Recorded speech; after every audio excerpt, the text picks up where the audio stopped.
Dear friends of Wisconsin Bob Fest, forgive me for not making the trip this year, but I am recently out of the hospital and not able to travel yet.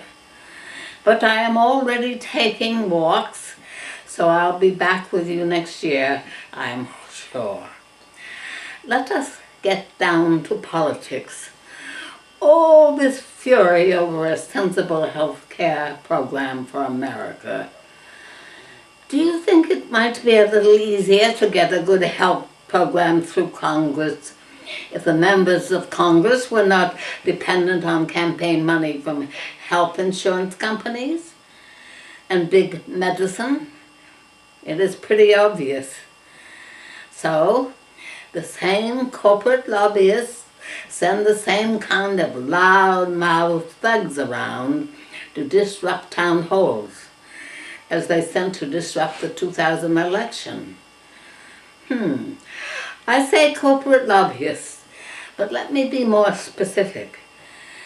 This money that is being used to twist small minds on AM radio and is being used to send fake letters to Congress opposing saving the planet.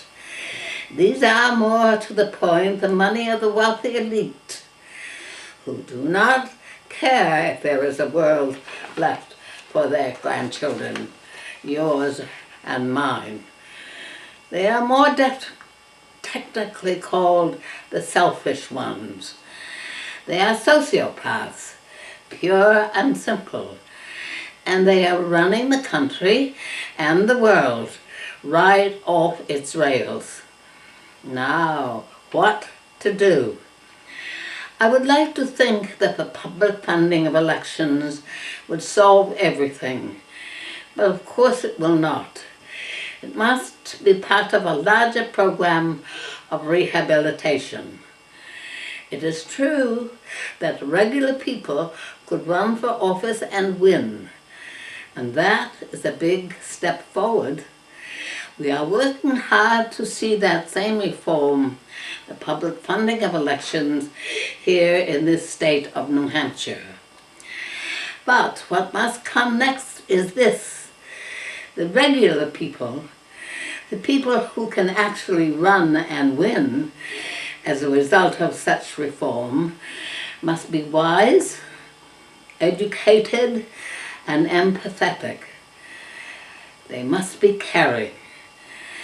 Those qualities can be and must be the basis of a true and good democracy.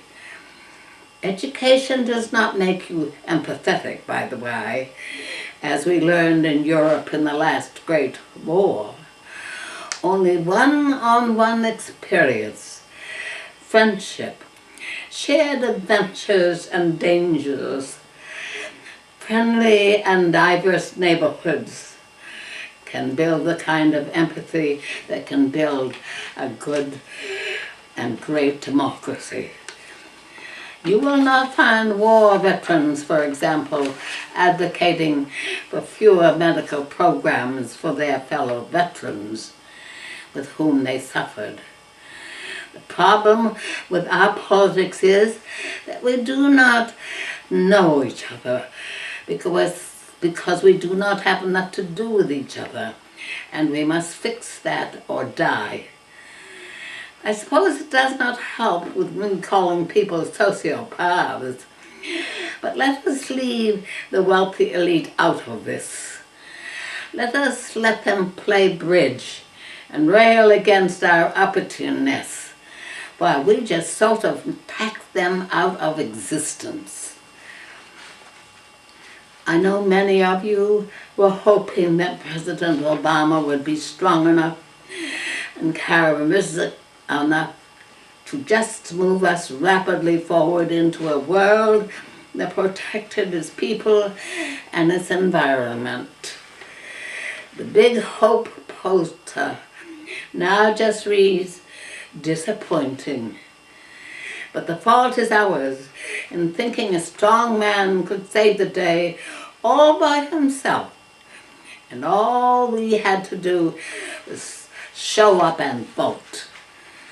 No. We need to build a wise and empathetic nation of highly educated people, and we need to do it now, and we need to do it ourselves. The young people who are in junior high today will be voting in only a couple of elections from now. So this is not necessarily a longer-term project than any other political campaign. You need to bring young people together with all the people of their communities, and you need to create moments where they help each other and learn each other's needs. That is harder in communities where all the poor will have been systematically excluded. So you have to go work harder and travel farther to reach them. But without that connection to each other, and I will add to our fragile nature, there is no help for you. So, all you who work for all these mostly ineffectual big foundations, who half-fund programs that therefore never quite get fixed, please get serious about wising up the next generation of voters who are ever at the doorstep of democracy. As individuals, there is much you can do. We have amazing new organizing tools. We can push things into law, locally and nationally. Yes, we can. But the real battle is to open the hearts and minds of young voters. Who among you will lead this effort? Who will fund it? If I could keep going, so can all of you. And who has a better idea for what we need to do that can help on fragile fronts? Thank you. And yes, I miss you terribly. I'll see you next year perhaps, and we can talk about more of this. And maybe there will be some progress to talk about. God bless you all. God bless our new president. God bless America. Thank you.